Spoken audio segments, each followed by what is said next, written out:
Warm greetings, everyone, and welcome to this live discussion on the 2024 Macroeconomic Outlook for Nigeria, hosted by the Nigerian Economic Summit Group. Now, the Nigerian Economic Summit Group, in its continuous commitment to fostering sustainable economic development, has undertaken the monumental task of charting a course for Nigeria's economic future. Now, the 2024 macroeconomic report, which was recently launched, titled Economic Transformation Roadmap Medium Term Policy Priorities, represents a comprehensive analysis and strategic guide to navigating the complexities of the current economic landscape. As we stand at the crossroads of challenges and opportunities, this live discussion seeks to bring together thought leaders and experts to discuss the intricacies of the report, exploring its potential impact on Nigeria's economic trajectory. Now, the 2024 NESG macroeconomic report provides a timely roadmap aligning medium-term policy priorities that aim not only to address current economic challenges, but also to position Nigeria to sustain growth, resilience, and inclusivity. I'll be a moderator for the frame of this live conversation, and I have three fantastic guests today. Dr. Afolabi Olowo Okere, who is the Chief Executive Officer and Chief Economist at Analyst Data Services and Resources. Welcome. We also have Dr. Olusegun Omishakin, who is the Chief Economist and Director of Research and Development at the Nigerian Economic Summit Group. And finally, we have Wilson Erumebo, soon to be doctor, who serves as the senior economist at the Nigerian Economic Summit Group. Welcome to every one of you. And as the title for this year's, macroeconomic outlook is the economic transformation roadmap, medium-term policy priorities. I would come to you, Dr. Omishakin. What informed the title of this particular economic outlook? I know that in 2023 was Nigeria in transition. 2022 we also had the last mile, right? So if you look at this titles, they sort of they've had some level of reflection of what the current economic state is and what we should expect. So I'll hand it over to you now, Dr. Omishakin. Yeah, thank you very much. I think I love the introduction that you gave, and if everyone is following this conversation, I believe people will understand better why this report. We all know that. Let me start from the global economy. We know that after the COVID-19 pandemic, the world economic system, changed, and then even the emerging economy and the developing countries seems to be in big trouble. Some have, succeeded in managing the situation, but many African countries, especially, are still struggling with that impact. Now, in the case of Nigeria, our problem is not just about what COVID-19 pandemic caused. Actually, we've been in this situation for long. Before that time, we've been in different types of economic recessions, and so we looked at these economic situations and then considered a key factor in this. So the question we wanted to ask is that when you look at the economic stability, macro stability that we're experiencing now, it might look like, oh, if only we can solve this problem now, everything will be better. But no, nothing will be better. We are short-sighted when it comes to where we are going, the vision for the nation. What type of economic system are we running? How do we address the issues of productivity among sectors? How do we move from being weak, from being a weak economy to strong one? So those questions are coming together and then made us to look into a simple term, which is economic transformation. We're not just looking at it now. We considered this in our last summit in a way that would also want the leaders of the economy and other political leaders to consider this for the country. So what we have done this time around is to go deeper and then come up with some midterm priorities. The priorities are, of course, are taking note of the current challenges. So we have just major classes. Three. The first one is that we need to have macro stability. We just need to stabilize things. If we don't, the future will continue to be blurry for us. We won't know where we are going. So we need clarity now. But beyond the current clarity, we also need to consolidate that clarity in such a way that we don't get back to that so easily when whether we are faced with the global shock or domestic shock. And on the third part, the idea we are proposing for the government is that we need to accelerate. We don't need. We've been on this road for a very long time. We've been growing at the rate of 3.5%. With this, we can't go anywhere. So this is the crux of the whole report. This is the thesis that we are bringing for. And so along each of the phase, we have different policy recommendations that the report look into. And so that's the essence, if I may say, the summary of the report itself. So you mentioned, the policy recommendations that the report has. And I mean, all of these things are very important because we need to work on these things simultaneously. We then cannot say, oh, we'd work on one of the policy recommendations, leave the other ones until a later time. Nothing is going to stop for some other things to, hit the ground running. I would come to you, Dr. Afolabi, at this time. How can the proposed the policy priorities in the 2024 macroeconomic outlook contribute to sustainable economic growth? You're muted. Please kindly unmute yourself. I see that you are Okay, muted. Thank you. okay. I think I'm fine. Once again, good afternoon, and thanks for having me. And first, I'll congratulate NESG on this noble feat. NESG has always been raising the bar in this type of analysis. So, just coming to your questions on how do I think that the proposed policy priorities can contribute to the sustainable economic growth in Nigeria?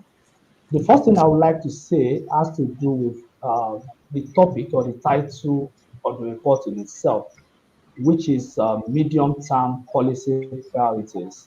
Why is that important? A lot of times when we look at analysis or policy recommendation, we tell government things that will probably take government a very long time before the government will be able to achieve them. But now, looking at something that is medium term, it implies that even a government within the space of 4 years may be able to achieve some of these things and place the country on a path of sustainable growth and development. If you look at the report, especially in part B, where we have about three phases of addressing these challenges that we have. There is the stabilization phase, um, we have the consolidation phase, and we also have the acceleration phase. And each of these phases is very important in terms of its contribution to sustainable growth in the country. Let me just take one: stabilization. If you don't get yourself stabilized, it's just like driving and you are not stable, or you are driving on a very unstable road. There's a limit to how far you can go. So look at a country that has a very high or sustainably high inflation, for instance, inflation touching 30%, for instance. What more can you do with that? Or what much thing can you do with that? Exchange rate fluctuating a lot. You try to do something about it, and the parallel market and official market are getting higher by the day, despite a lot of intervention, and government has to do a lot of things. So if we can address some of these issues, we can actually solve Nigeria's problem in terms of sustainable growth and development. And I think some of the recommendations that are contained in the book or in the document report, in terms of how to moderate inflation, how to ensure that we have new sectors that can drive the growth of the economy, exchange rate stability and pricing of it, strong fiscal position, and fair market competition. These are issues that, if properly addressed by any government, and they don't have to be for 10 years, 15 years before we address them, many of these factors can be addressed in the space of 1 year, 2 years, or the space of 1, 2, 3, 4, 5 years. So, medium term, if we address some of these macroeconomic shocks, this uncertainty, and we bring stability to our pricing system, we will be able to place ourselves on the path of sustainable growth and development as a country. And I think the report has a lot to offer in that particular space. Thank you so much, Dr. Folabi. You know, the report, you could see how Dr. Omishakin had actually shown the the stability phase. He gave us a time frame, the 2024 time frame for that, the consolidation phase 2025, and then the acceleration phase for 2026. So you see that there's sort of like a pattern, right? So he has given us, oh, we should take this year out to see how we can stabilize the economy. We have also seen the central bank governor, for example, saying that he's very hopeful that in 2024 we should be seeing an inflation decline to about 21%. Right. So I'll come to you, Wilson, still with the same question that I asked Dr. Afolabi. How can the proposed policy priorities, which Dr. Mishakin briefly, touched on the essence for the entire report, how can it really help to contribute to sustainable economic growth in Nigeria? Because this is what we need at this time. Yeah, thank you, Irene. And it's a pleasure to be here. Good afternoon or good morning to everyone. So, in terms of your question, I think those are the core, elements and the core driver of what we do, at the NESG, and also what this report tries to focus on. And by that, I mean things like, addressing unemployment, addressing poverty, being able to improve living standards, and so those were the key targets that we looked at often when we present a report, prepare a report like this.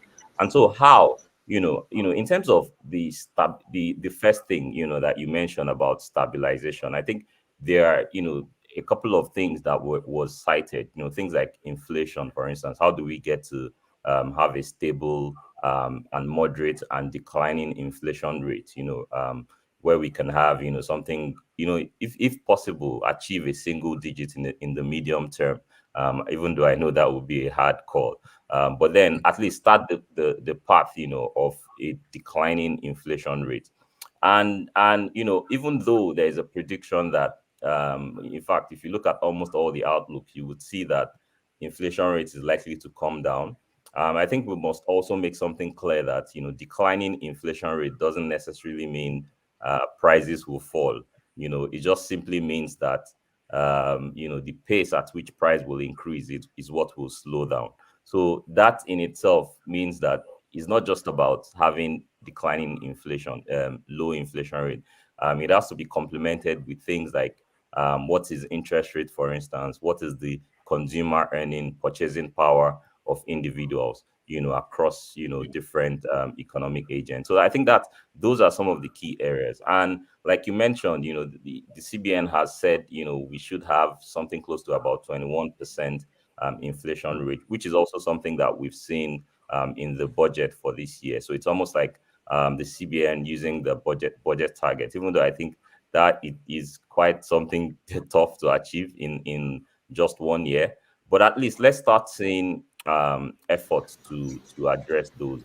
And by efforts, I would prefer that I've always argued this, that I don't think inflation should be the only and primary goal of the Central Bank of Nigeria, especially given the peculiarities of our economy, large informal sector. Not many people have access to financial instruments, mortgages, credit cards, and co. So it may be a quite call, especially when you understand what's happening within the fiscal space. So I what I'm then calling for, and one of the things we also propose, is that there needs to be coordination between both the central bank. As much as you want to tighten, you also need to be aware of your limitation in addressing inflation, and then working with monetary authority, the non-monetary authorities, to be able to address issues like transport costs, being able to de-risk certain sectors like the agricultural value chain, for instance,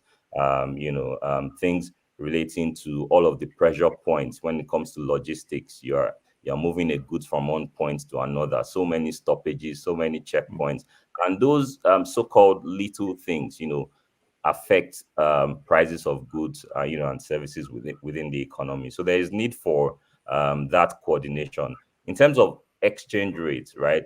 a lot of attention again is also, on the CBN on how to get, a stable exchange rate. The CBN has also come out to say that the naira is undervalued. So again, we've seen cases where people would use government, across different countries would use macroeconomic policy tools to be able to ensure that stability. And even for industrial growth, you would argue that when you have a devalued exchange rate, it's almost like a subsidy for export. It's supposed to be an incentive, for people to export their goods.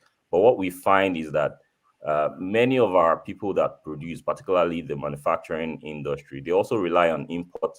So the exchange rate effect then becomes a net thing. And so again, still on the coordination aspect that we cited, that there needs to be that coordination between how do you reduce business costs so that there can be production.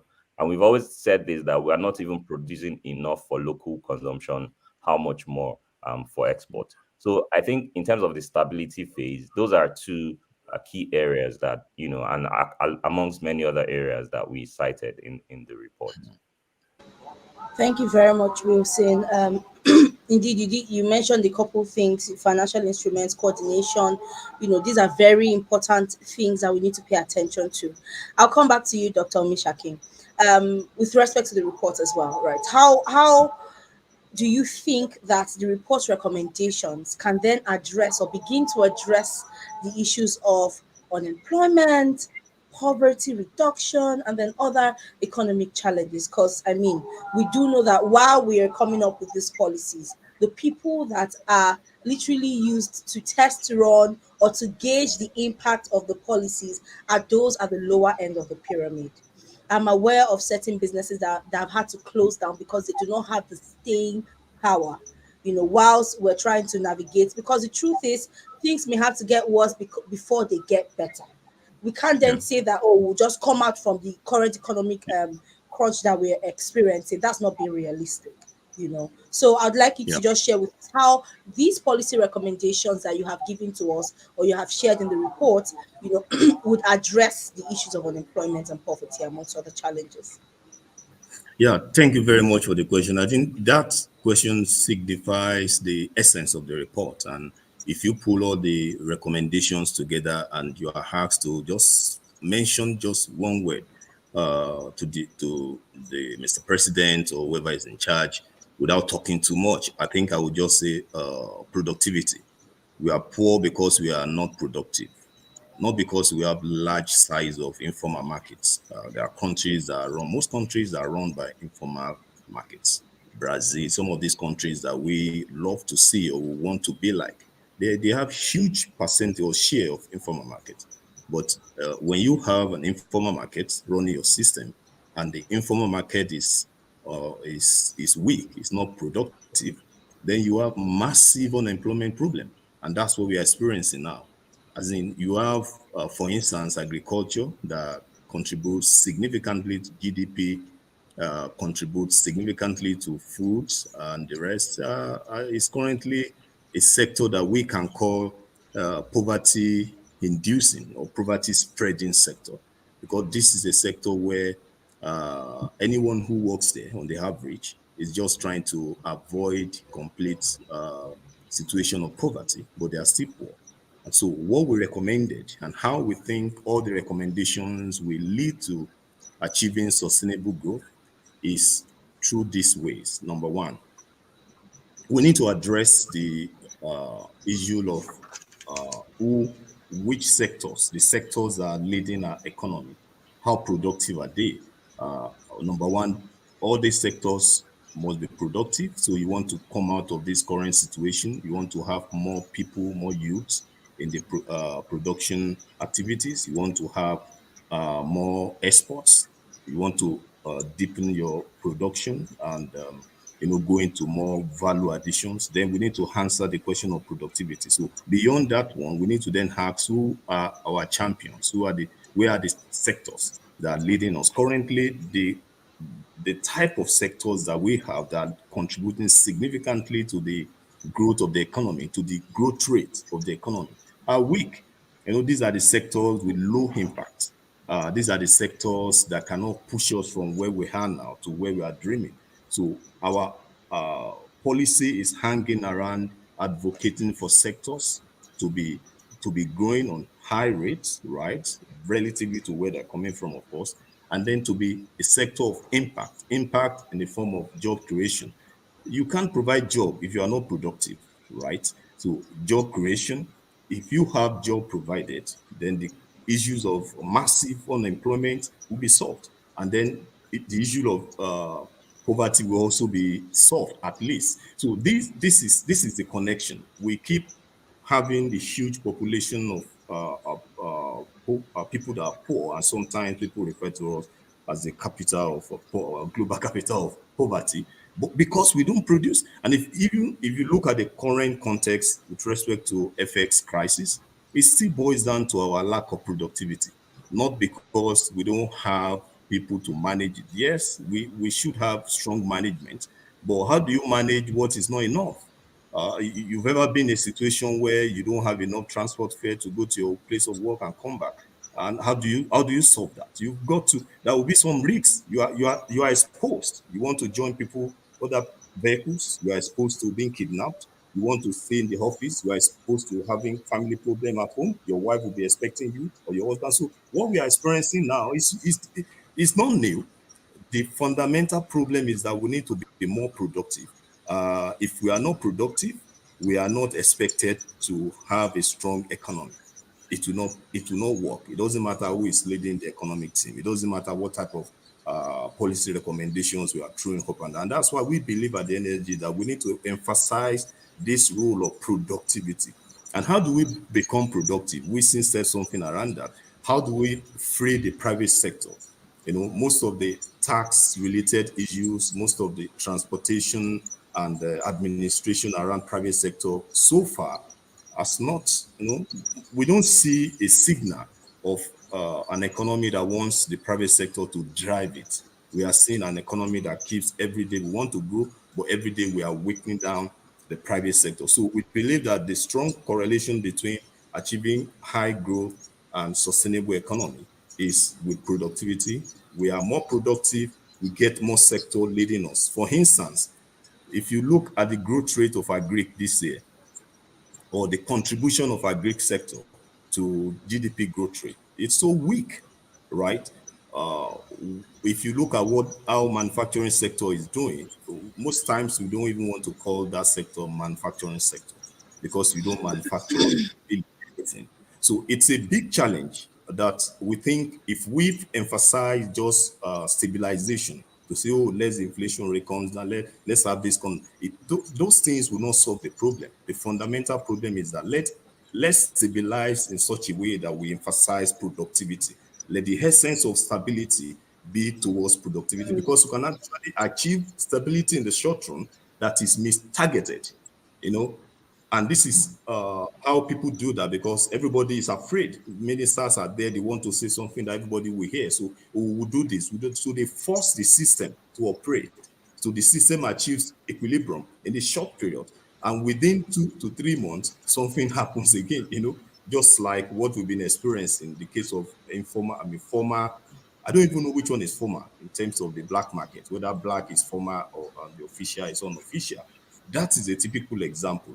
Yes, we need to do something presently now, but we need to look beyond that. And that is why we emphasize that we need to identify sectors that are growing and sectors at the same time that have high impact. If you don't have high impact, you are likely not going to drive us into a sustainable, system that we all desire. So, if I may answer your question shortly, productivity productivity. Let's be more productive. Let every government policies and regulations be focused towards enhancing capacities of private sector to grow. And private sector, I don't mean big boys in the market. I mean those ones that are out there, the informal market. We should see formality beyond just catching them, collecting their revenue. We should see it into helping them to grow. That is what formality is all about. It's not about collecting their money, it's about creating the opportunity for them to grow. So this is what we advocated for in the report. Thank you so much, Dr. Omishakin. I'll come to you, Dr. Folabi. I mean, you do a lot of work with data, right? And you definitely have seen some kind of trajectory in the economy, which perhaps the average Nigerian might not be privy to. You know, you did listen to what Dr. Omishakin said, and the reports. And I know that in the report, there was a part of it that sort of divided it into different elements. We had the low growth, moderate impact. We had the low growth, low impact. We had the high growth sector, and then high impact. We had the high growth and high and low impact. But when we look at all of these data, right, what are those sectors that you would say has immense potential, but we need to pay more attention to it? We've seen our budgetary allocations, right? We also know if it's in tandem with what we are recommending. At the end of the day, all these things have a way of tying into each other. Yes, so thank you. Let me start from, I think you can hear me, right? Let me start Yeah. from one great point that Dr. Mishaki mentioned, which is increased domestic productivity. Uh, there's not much we can do as a country if we do not increase our productivity. What you don't produce, you don't consume. But if you want to consume what you don't produce, you have to pay for it. And paying for it means you must produce something that others want to buy, or you must borrow to pay for that thing. And if you don't, if you can't borrow much, if you can't produce it, or you don't produce what others want to buy, then you cannot grow sustainably as a country. And I think this is one of the things that is affecting us as a country, and we need to solve it. Most of the time, when we try to solve our problem, we look at what we can do now, short term. And that is why what NESG has put together in this report, looking at medium term, is a better solution than a short term solution.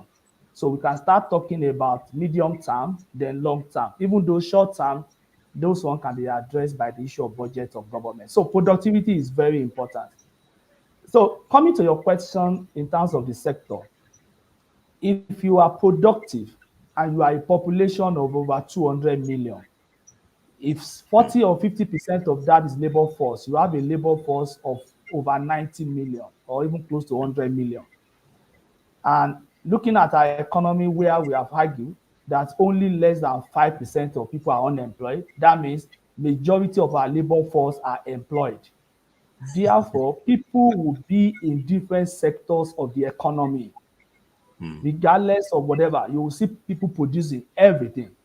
Imagine 90 million people producing. All of them cannot produce one thing. All of them cannot be in a single sector. They will be in multiple sectors. What is my point? All sectors of the economy are important. That's number one. Number two, if we take the economics of it, it is theorized that we should move from primary to secondary to tertiary. What that means is that we should move from tilling the land, agriculture, especially crop production. We can move forward even in agriculture to livestock, to forestry. Then we can start moving to production of those things that we are producing in the farm. Then later, we can start developing service sector that is servicing what we are producing. So every economy must transform. So that's why it's transformation.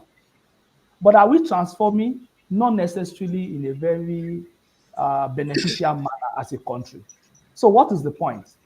We as a country need to find a way of being productive in all sectors of our economy. Number two, we also need to start moving from things that are crude, that are raw, to some kind of adding value to whatever we produce. So manufacturing is central. And when we say manufacturing, we should also look at that manufacturing and open it up. When you look at manufacturing, the first item is food, beverage, and tobacco. And that is the largest part. That's where you have bread, pure water, food, small, small things. We should also move forward in that food, beverage, and tobacco manufacturing. We should start moving to vehicle assembly, metals production, electronics, so that we can have technology embedded in what we produce as a country. That is the way we can deepen our economy and make it more knowledge based. Then our service can start growing, service sector, based on the development that we witness or encounter in our production and productivity.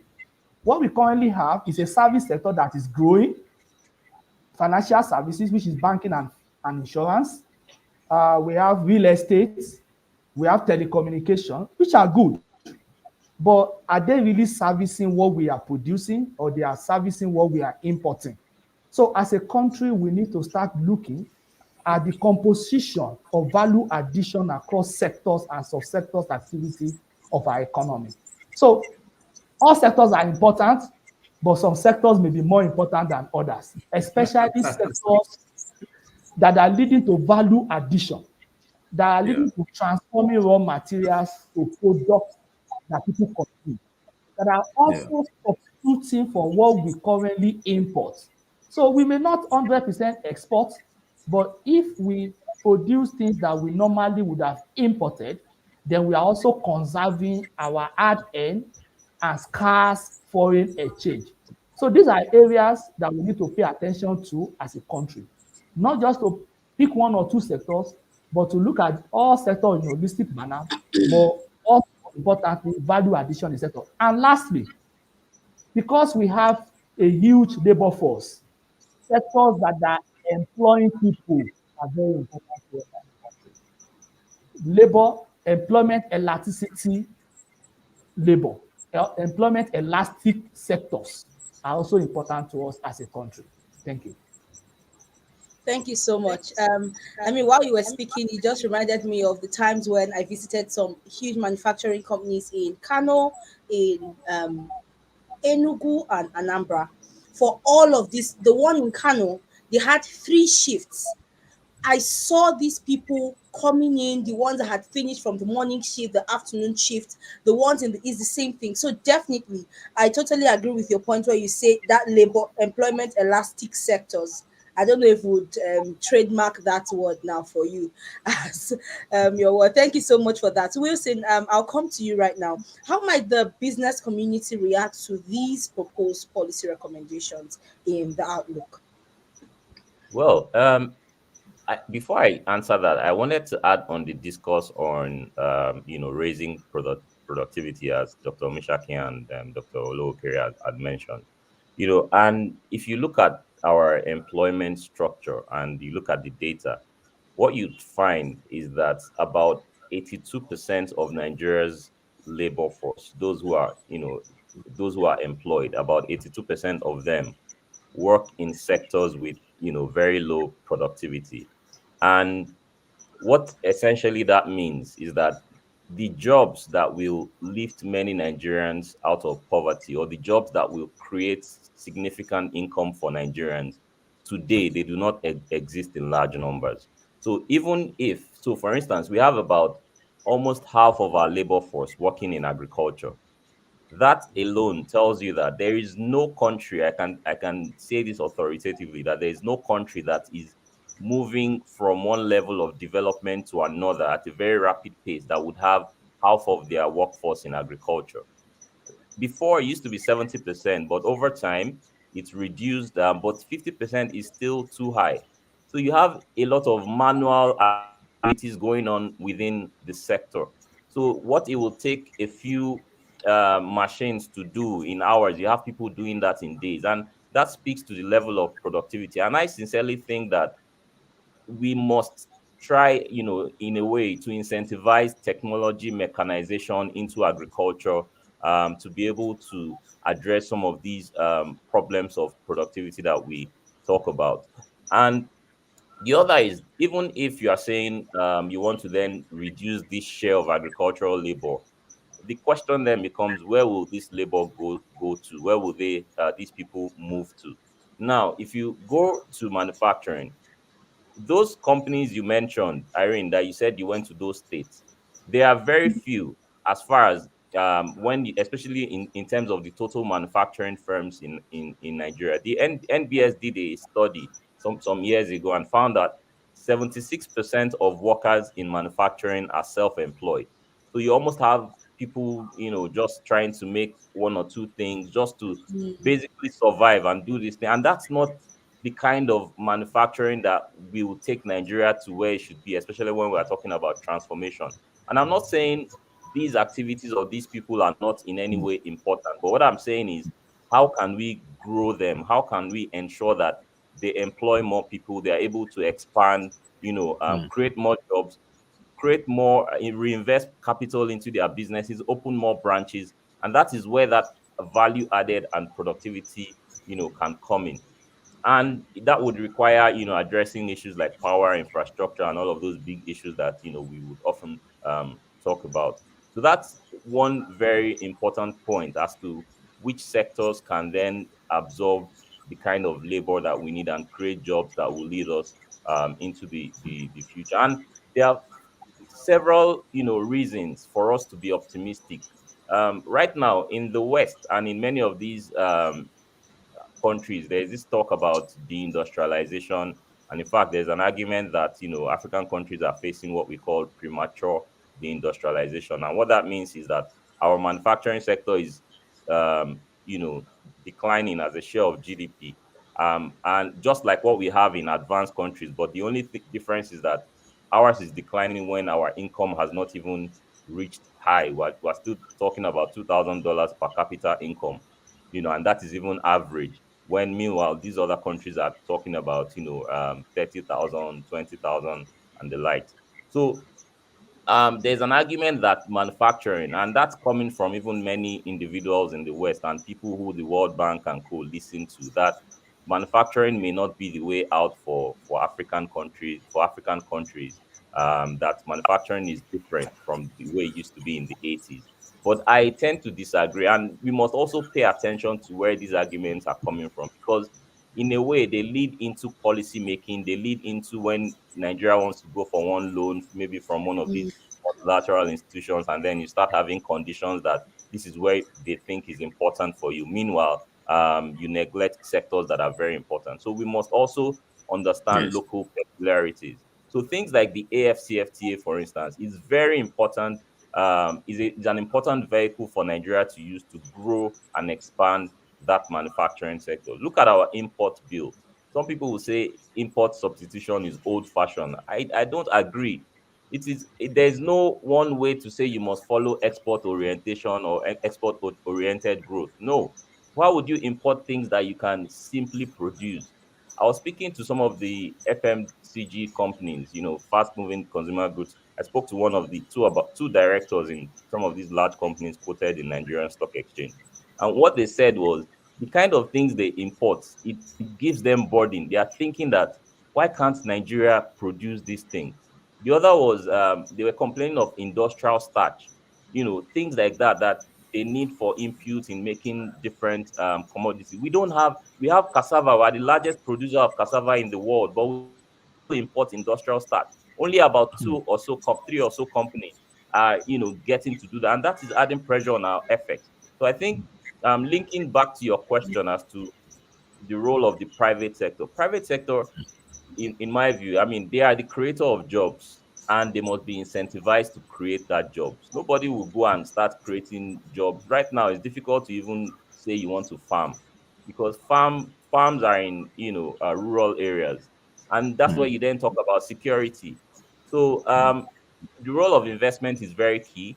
We're talking about still around 16% of our real GDP is what we invest, is what is accounted for total investment. And if you then look at private sector investment, it's even almost lower. But if you look at nominal GDP, it's a bit higher. But what we argued in the report, that we should target something around 40%, to say, how can we get private sector to invest in key sectors? When you compare with Brazil, Mexico, Indonesia, they're doing, Brazil, for instance, is like 72% of private sector credits to GDP, while Nigeria is doing about 21%. So those are areas that I think the private sector can contribute in terms of investing, but that will not come on its own. It has to come with the government providing those incentives to be able to attract investment into those key sectors. Things like security, infrastructure, power, and also channeling these investments to sectors with even much higher levels of productivity gain for the overall economy. The final point is on the dialogue process. How can private sector even contribute and still continue to hold government accountable? I think that's also very key, and yeah, and that's something we also would push for at the NESG through whether it's the summit or different dialogue platforms. Thank you so much, Wilson. I mean, this conversation can literally go on and on and on. But I would like to say that for those that are connected, kindly drop your questions. Shortly, we would be taking questions from those who are joining us live. Um, so, my final question, which I would like to take from all of my speakers today, would be the challenges that you envisage that would, arise during the implementation of these outline policies. Seems Dr. Omishakin's video is frozen. So I'll come to you again, Wilson. Sorry, I missed the question. Can you hear me? Yes, I can hear you. Okay. So I Very good. said, I mean, while we have this macroeconomic outlook and we have recommendations, policy recommendations, we then Yeah. cannot also lose sight of the fact that there are challenges that may, occur or that we might have envisaged, right, during the implementation process. So, what challenges may arise during the implementation of these outline policies? Oh, I think a very interesting question, and one of them, without thinking too much, is coordination, right? Or I should say lack of coordination, because what you find is almost you have different government agencies, and sometimes it almost seems like the goal is not clear for each agency. One is doing this. It's almost like in some cases they are competing with each other. Think of, say, for example, customs. One of the primary goal of custom, as we've seen over the years, is to raise revenue. Meanwhile, there's also the goal of being able to facilitate trade. I can tell you that the revenue one seems to be the main thing that overshadows what they do, because of course sometimes in some years they would even have targets to say, okay, this is what you need to bring and all that. So having that coordination, you have ministry A that wants to so agile, they want to do this, they want to create 3 million jobs, but they must also realize that you cannot do that alone. This is like a marathon and you need teamwork.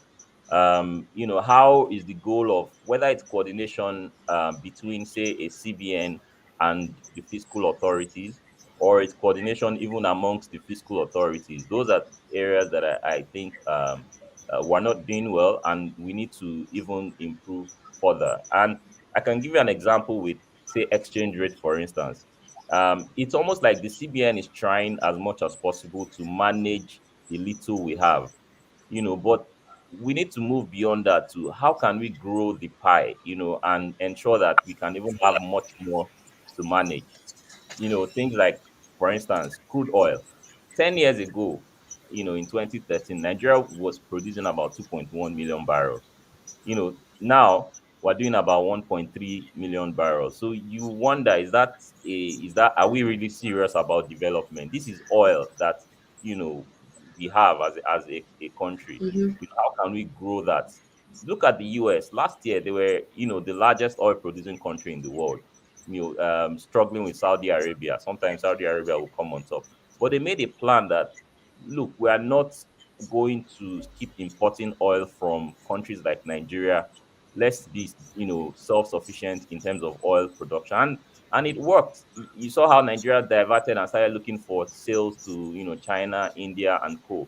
And even that, we are not even, investing in this sector that is almost like a God-given sector for us. How much more, now talking about manufacturing and all that. So I think that role of coordination is very important, because if all agencies can work together towards achieving a common goal in the medium term, what we find is that private sector can even have more confidence to invest. In fact, there's even a blur line between what a Ministry of Agriculture would do and a Ministry of Industry, Trade and Investment would do. It's almost like these things are should be together, even though they are different, but there is a very strong connection between both industries. The other is also things like willpower, political will to be able to make the hard reforms. I think we've seen that in the last couple of months, especially with this new administration, that they are trying to see what they can do to save the situation, whether it's in improving government finances. But then I think we need to go beyond that to see how can that translate into the lives of people. Right now, FX subsidy reforms, you can see that the market is happy. By the market, I mean the financial markets, doing well. Government revenue has increased significantly over the last couple of months. But what's happening with the real sector, and what's happening with the masses, the people who live below poverty line, or those who have been falling into poverty line as a result of these policies? We need to also see how we can target them, implement whether it's cash, conditional cash transfers. I know some people would say that's not needed, but I still think it can incentivize people or even support for household and low income earners. We need all of that to happen. And that would also mean that we need that political will to be able to follow through and ensure there's transparency and accountability. Thank you very much, Wilson. You did mention a lot about customs as well, where we're trying to raise revenue. At the same time, we're also trying to ensure that there's ease and flexibility in trade facilitation. But I'll come to you, Dr. Omishakin, and then I'll come back to the conversation that Wilson picked up on. There's a question here for you. It says, amazing conversation. And this is from Annie Ola Lokun on YouTube. So, amazing conversation. I have a question for Mr. Olusegun, well, Dr. Omishakin. I was wondering what the role of our capital markets and portfolio investors is in channeling investments into industry and agriculture. Do I take that Yeah, again? no. That's well understood. If you notice the fact that we don't, it's not, the challenge is not just about channeling investment or resources into agriculture. I think the problem fundamentally is that whether such an action would amount to building a sustainable economy. Some of these investments that we talk about, and we need to be very factual with ourselves. Some of them are just rent seeking and self-serving, right? They can be done even when the sectors are not, when the sectors, as you've classified them, and again, as we have it in the report, when the sectors are not growing or when the sectors are not going to be having huge impacts on the core economic indicators, GDP, poverty, inflation, and the rest. They can see a lot can still be done there, but the question is to what extent, to what impact, right? So when the economy itself is weak, when the economy itself has a very weak foundation, there is little to which money markets, short-term market movement can do in such a sector. I think what we need fundamentally goes beyond what few or slight touches can heal. For instance, what you have today, you have a situation where the CBN itself is trying to control inflation, and then we are expecting to have. No, we are not expecting. We are seeing that high interest rates, and we're having the government treasury bills to be as high as 19 now. But the question is, see, to what extent will that solve the fundamental challenge of inflation in Nigeria, which boils down to productivity? So what I'm trying to say is that we need to address productivity from the structural perspectives, not just from the private sector readiness of bringing stuff into the market, getting it out, right? So we need to go beyond that. And that's one of the core recommendations that we have in this report. And I think that the government needs to address critically. It doesn't matter how many resources put into a system that is not functioning, the system will still come up to be weak and non-functioning. So we need to be very careful about looking at small impact here and there, thinking that this will form the overall impact that we are looking into. So for me, I think we need to look beyond the role of except we are looking at it from the perspective of the money market helping how in terms of providing funds for government, in terms of government finances and the rest. But in terms of going to these sectors, we need to look beyond that. It's a fundamental challenge that we are facing. And I think that until we look critically into this, we're still going to come up again and be talking about stabilization. And but I wish we would do something far better than that. Yeah, thank you. And I mean, the person highlighted agriculture as one of those sectors. And I recall where a business owner here in Nigeria who had gotten investment from, I think, CBN at the time to expand the farming procedures. There was a time where flood literally took out 2.3 billion naira or so worth of investment. So while we don't also want to fiddle around with, investors' monies, right?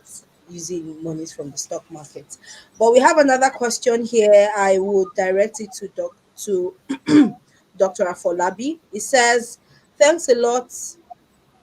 There's a lot of talk about exports now because of our FX crisis.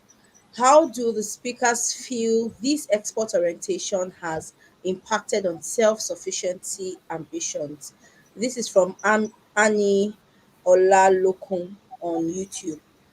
So, Dr. Afolabi, I'd also like to get Wilson's response to this, but I'll start with you first.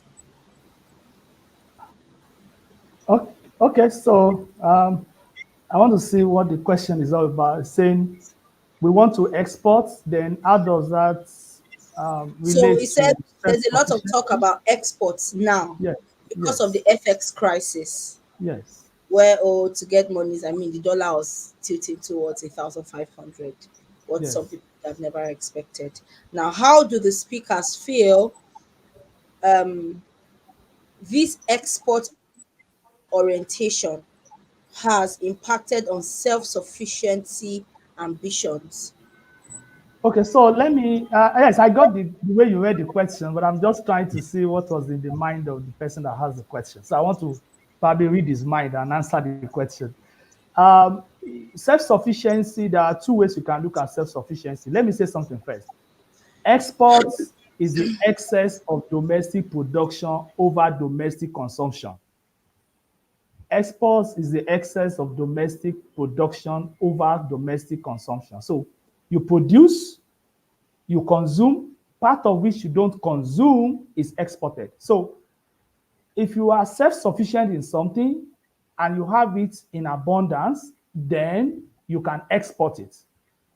But if you are not self-sufficient in it and you export what you have, then the prices become more expensive at home. There is something about export in the traditional trade theory of export. When you export something, the prices get higher in the domestic economy and get cheaper in the country you are exporting it to. So when we talk about self-sufficiency in terms of are we self-sufficient in what we are exporting, that is one way to look at the question. The other question is to say, can we even produce what we want to export such that we can be self-sufficient in our production and import less? So that way, we are looking at export promotion as a form of import substitution. In other words, you produce to export, and since you are exporting, you are unlikely to import the same thing back, except for some argument that is something in trade theory that they call differentiated products, because products are differentiated. What you export may be different from what you import, even though they are the same chocolate. But the chocolate you produce is not the chocolate that you consume. So, but there is something that is very critical.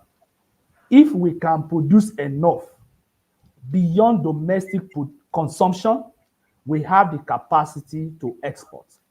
And whatever we can export, we can earn foreign exchange on, and that can now be used to finance our own imports. Then we can be in the second round self-sufficient in many things. So export promotion is very important to us. But the person has also asked the question, the recent call, which tells us that most times is when we are in crisis that we remember that what is even happening to our exports. And you don't export by just going, just like somebody says, let's increase the production of cocoa. You don't plant cocoa today and harvest cocoa tomorrow.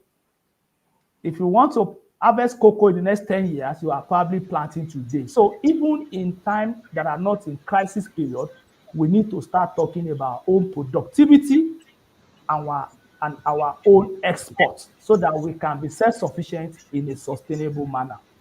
Thank you. Thank you very much. Wilson, do you want to contribute to that?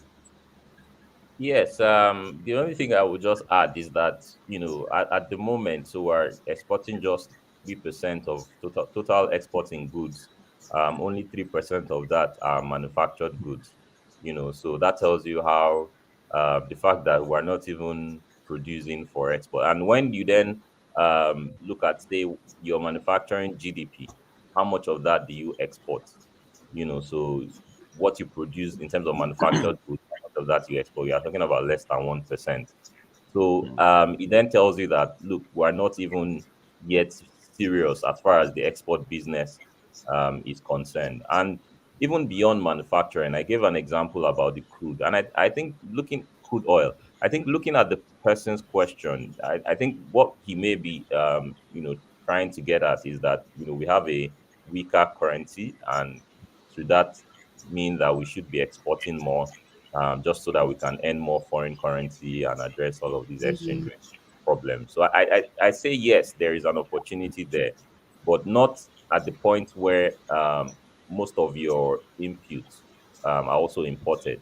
That's also a problem. So as you are exporting, you're also importing, high cost, spending a lot of import. And I spoke to a few manufacturers last year, and they expressed this concern that yes, there's an opportunity. In fact, one even said she was surprised to see that her goods got even to places like Russia, especially because as Nigerians are, jackpine, they are they are also demanding for Nigerian goods all over. So she said some of her customers sent her pictures of her goods, in Russia. So because I was so amazed that exchange rate is this, why aren't you exporting to the rest of the world? And she said yes, they are doing it. But the problem also is that the raw materials they use to produce their whatever is also subject to high exchange rate. So when by the time they import and export, so what they should have gained is almost like a net. What you gain maybe just a little, but the import eats out the gains that you make. So that's why I say that, look, even if you want to use exchange rate as an incentive, you must also do your homework of addressing all of those things like cost of doing business, producing certain inputs locally. So as we've seen that manufacturing share of total goods is exports of total goods export is 3%. If you look at the reverse and you look at import, you would see that almost about over 40% of the goods we import are manufactured goods. Yes, you will see machinery and co, but look at what we spend on food, processed foods, and all of those things. Very huge, or even raw material.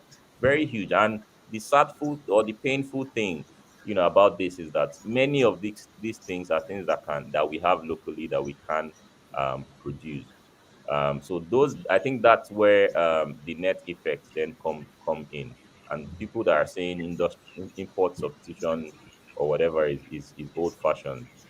I don't think that's the right way to look at the realities of what people are going through across the different sectors.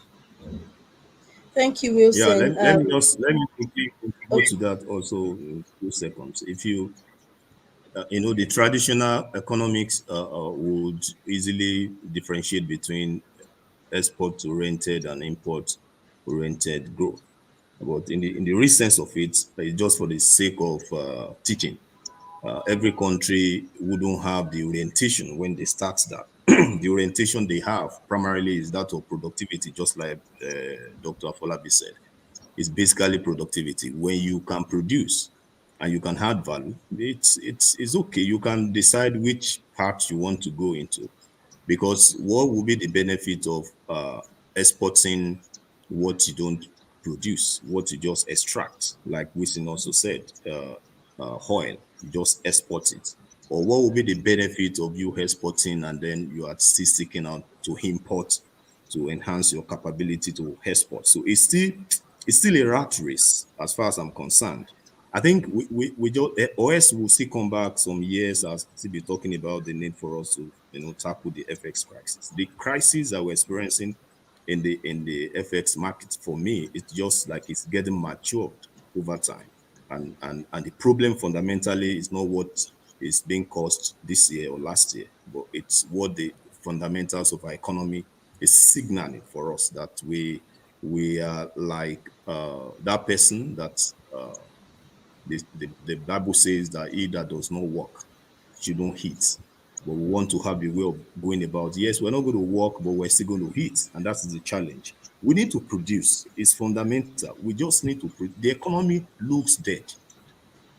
More than 93% of the labor force are all filled up in the informal market. What type of exports are we talking to? What can they export?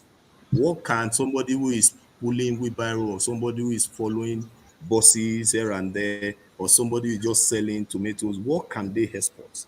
We have big boys, the big companies. They are just less than 10% in the overall, productive sectors in the whole economy. So we need to enlarge that space. We need to enlarge the space, either through innovation, either through learning, or right type of education. And those are the issues that we need to start talking to now. So you look at how we train ourselves from one, we have the population advantage, how we train ourselves from the beginning. A child is born, is trained, and the orientation is, if you do well in your school, you get good grades, and then you write good CV, and then you get employed, right?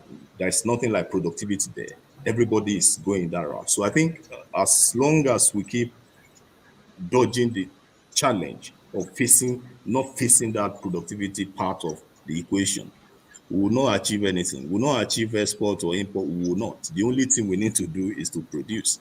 Because actually, if you look at why we have this problem, we keep what happened. Why do people really seek foreign exchange? That is the question. Why?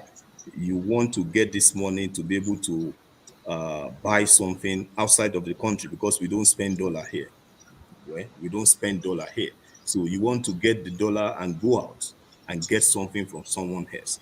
What if you can produce that in here? What if you can go to Nigerian universities and be trained? Imagine how much of money effects that the CBN will be in charge of. All this running up and down of the CBN is to take care of how parents in Nigeria will get the effects and sponsor their children. There is no equation of productivity here. It's just about rent seeking. Everybody is trying to quickly get whatever they want to get. What if we don't have that ability to even say, oh, we're going out, or we have enough alternative within to say there are good universities there, and good is relative anyway. There are good universities there, people go there, they get the best. And then imagine how we'll break down the FX, how we'll stabilize the FX market. So you can stabilize the market not by exporting, right? But by answering the core question of why do I need to go out in the first instance. It looks theoretical, but it's the major challenge that we have as a country. And I don't see any government, I don't see any leader in this country succeeding at getting us out of this current challenge into a sustainable, a nation that we all be proud of, without answering the question of what do we need the FX for? Do we need most of the FX to buy him to import input? Let's assume we don't have the capacity to produce all the input. To import input to produce cars, or to import input to establish good universities in Nigeria, or do we need it to just send our kids out there to go there for medical? These are the key major problems that we need to answer, and that boils down to productivity in all sectors. If you don't look at that, we're still going to come back, because we'll not be able to achieve stability, or we might achieve stability, but we'll not be able to consolidate on the gains of the stability, not to talk of, preparing the foundation for acceleration. Thank you so much. I mean, all of these points, particularly the last one you just mentioned about when we ask for this FX, what are we really using it for? Because whether we like it or not, when we are demanding for FX for schooling, that is importation, right? Because we're then giving Yeah. this money to other countries. We are not exporting anything, we're importing, and it's Yeah. a very expensive importation. We have a question from the former CEO of the NESG. Laoye Jayola on LinkedIn, and he's asking, I'd like to pose this question to you, Dr. Omishakin. Where are we competitive? What should we be doing to drive investment and government support in the area where we are competitive? Only me to answer this question from former CEO. Let's Hot. spread it. Let's let's start from Dr. Afolabi, Dr. Winston, and then I call it. Okay, while you are getting yourself together. Thank Okay, okay. Lucy, do you Yeah. want to go first? No, this is a setup. This is a setup. So, Dr. Afolabi, please over to you. So, It's a so setup you because of the person of where the question is coming from.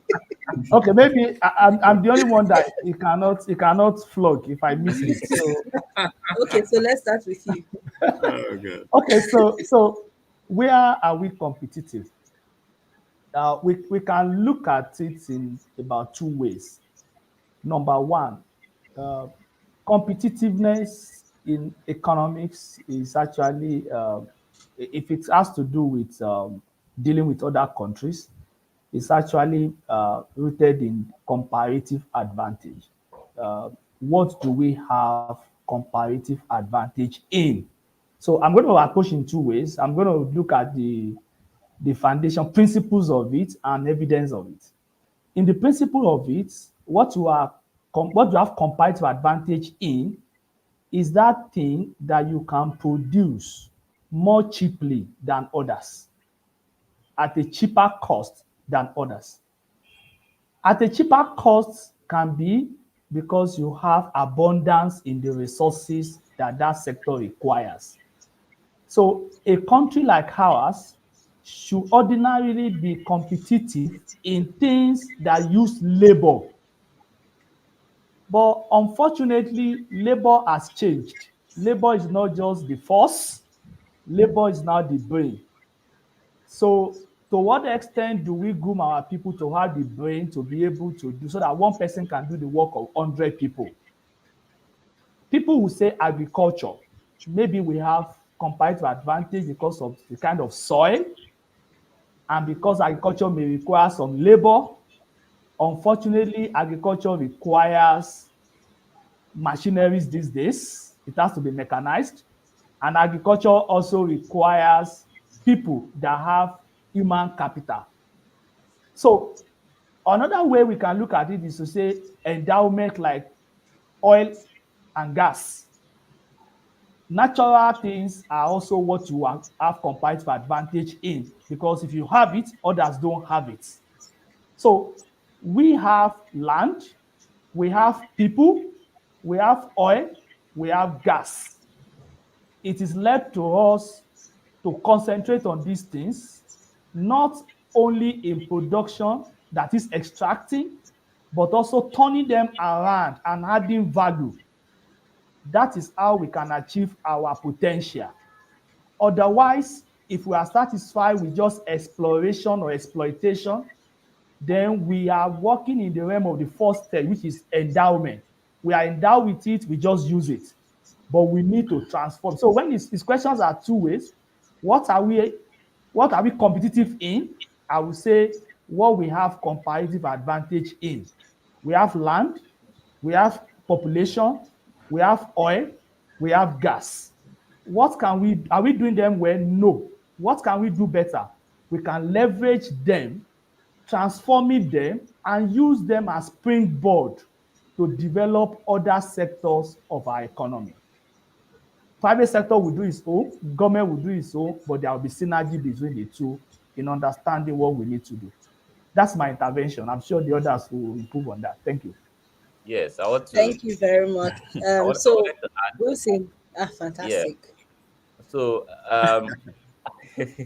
yeah. So CEO, greetings to you, a former CEO, and yeah. So in terms of what Dr. Afolabi has said, in terms of comparative advantage, I want to add, another dimension to it, that this comparative advantage argument, we can also build comparative advantage. It doesn't necessarily mean that what you are also only endowed with, as Prof Yeah. said it.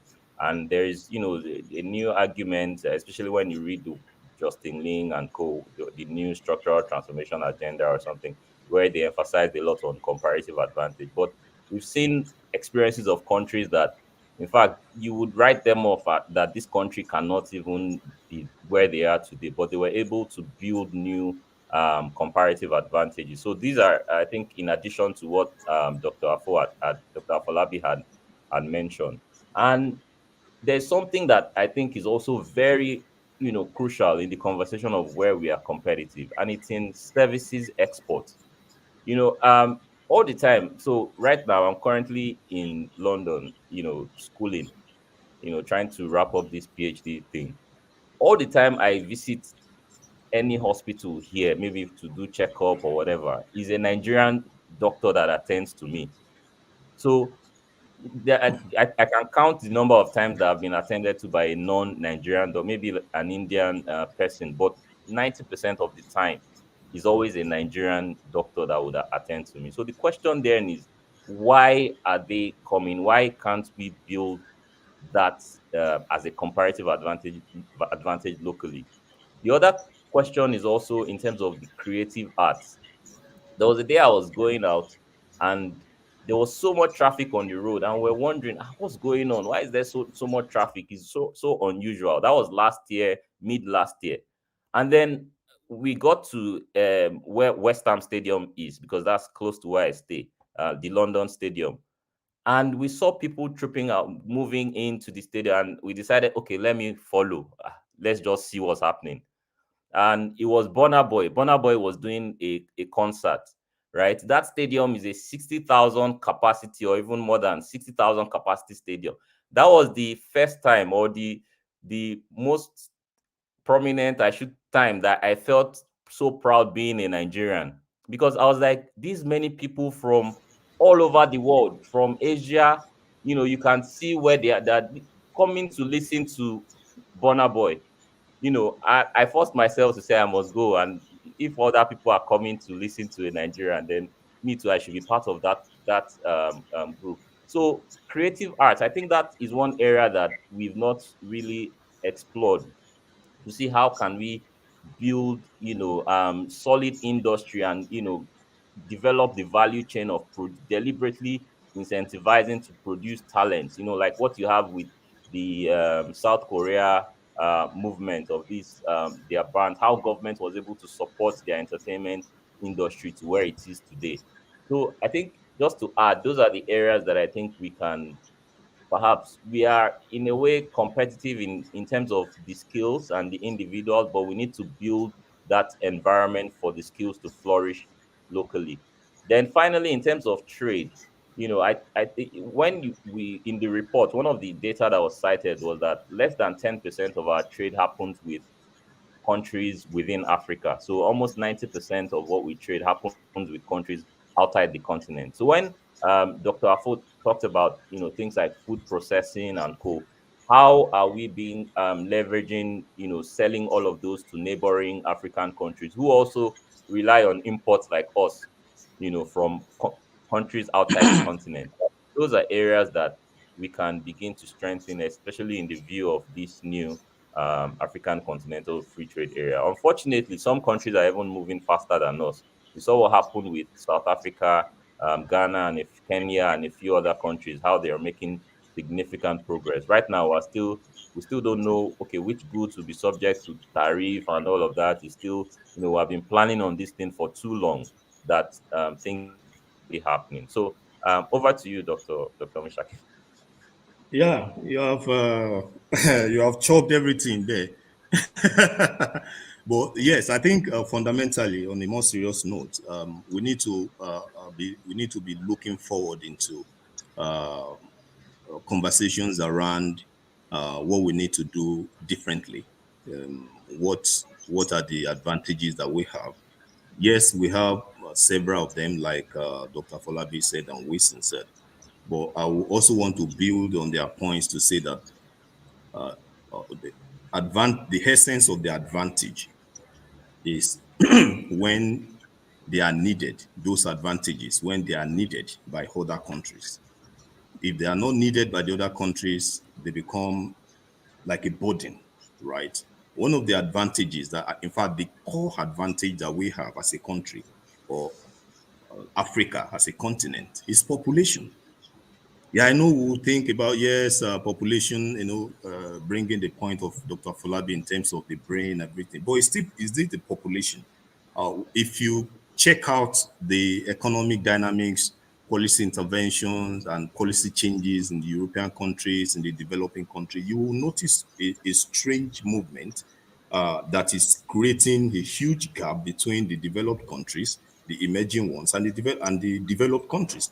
The developed countries are beginning to, see this gap, that there is no way you can continue to get developed without people, without population. And if you come to Nigeria, we are leading in Africa. And if you also look at the forecast global population growth rate in numbers, uh, we are like dominating the system. So imagine we are the largest population now. Just imagine that. Imagine that leverage. Imagine what the China, what they are doing now. Imagine the leverage. Imagine they don't have the population, whether people in informal market or not. They are just small. There is nothing. There are smaller countries that will not have that potential to grow because the country is small. Singapore is a small country. They are advanced, but in the next 50 years, you are still going to be seeing these countries like Nigeria, China dominating. So the biggest of our advantage for me is the population. So the question then is, what do we do with the population? We need to raise generations of Nigerians that are ready to be innovative, not people that ready to just follow the same pattern. Innovation brought China out of the where they were before, and now they become a competing economy with the US. Everybody is talking about China. What's different about them and Nigeria? In the 80s, these are like our colleagues, our younger brother, in terms of what we're going to become. We're doing better, far better. But why do they have such a change in the system? Because they leverage not just on their population, but on innovation. And we don't talk about that too much. We talk about innovation in Nigeria when people are gathering for tech or when people are gathering for music, like Wisin said. But we don't know what innovation means in skill when we are developing skill. And I know there are a few entrepreneurs who are into skill development, setting up technical schools that will help people. So I think innovation is the core of what we're going to do. Innovation, people will always come to you when you have that innovation. Look at Elon Musk, who was also looking at how he's going to get some raw materials for his ambition in Africa. Why do we need to just sit down and think that we don't have that advantage? That's the advantage. We are huge. We have the natural resources, but we need to be innovating these resources so that we get it to be out of the market for the global markets, and then it becomes scarce, and people will see us as a place to go, not to throw things out. If we are not innovated as a country, we throw things out. We throw people out, as we have Wisi now over there, because we don't know how to manage them here. If we have good, better school, maybe we'll stay. So innovation will still be what every country will be running after very soon. It's already happening over there. Why do we have Japa syndrome? Because the advanced country know that they need to have the advantage of the population that can innovate. So they look out for countries that have huge population, but no capacity or no environment of innovation. And they pick them and they take them off, right? So our natural advantage is the population, but we can create that artificial advantage globally by being innovate, I mean, by innovating our population, through so many areas, skill development, along informal. They can still be informal. If they have skill development, they know how to handle basic things, then things will change for us. So that's just the addition of what I want to add to the point. Thank you very much. Thank you to everyone. You did mention Dr. Mishakin, Elon Musk. I mean, we know what electric vehicles are today. We have lithium here. So are we going to just be exporting the raw lithium, or we want them to come and set up plants in-house, you know, for all of the research and development for us to start being one of the producers for electric vehicles. That's one possibility. We do have comments that I would like to just read out here because I know that our speakers might have not been able to see them during the course of our conversation. So someone says, okay, Benedict Eselojo on LinkedIn says, as the government looks into our main source of our foreign exchange, which is crude oil, I think the government should run an agricultural investment project and should massive economical in identifiable cash crops to boost or start to boost the economy. So basically, also leveraging cash crops to boost the economy. Then from Benga Ario Ayodele on LinkedIn, it says our government should also work on moving our producers out of the chain actor within the chain empowerment metrics to chain co owners. Okay, they will Yeah. then be able to make decisions within their markets. This is very crucial. Then from Adesoji Farabi on LinkedIn, it says, I think insecurity is another non-financial driver of inflation in Nigeria, and we know that prices are sticky downwards. There is a need for a Yeah. multifaceted approach to tackle inflation in the country. Then from Adeni Adenuga on LinkedIn says productivity must be within the context of availability of robust infrastructure. From Bash Adeola on LinkedIn says hoarding of agricultural and related food products should be abolished immediately. And finally, from Professor Babajide Alao on YouTube. It says, very useful conversation. Thank you. Such a good way to end our conversation this today. I would like to say for those that are still tuned in, you can download the 2024 macroeconomic outlook, by the Nigerian Economic Summit Group at nesgroup.org/outlook 2024. So exactly, thank you for that technical team. So you can always download it using that link www.nesgroup.org/outlook 2024. And on this note, I would like to say thank you to everyone who joined our conversation, this live discussion on our various social media platforms. Please don't forget to follow us on all our media platforms, engage with our content either on YouTube, Instagram, Facebook, or X. Thank you so much to our speakers as well for making our time to have this very important conversation. Definitely, this is also contributing to the growth and development of our country. Thank you, everyone. Thank you very much. Yeah, thank Thank you. you.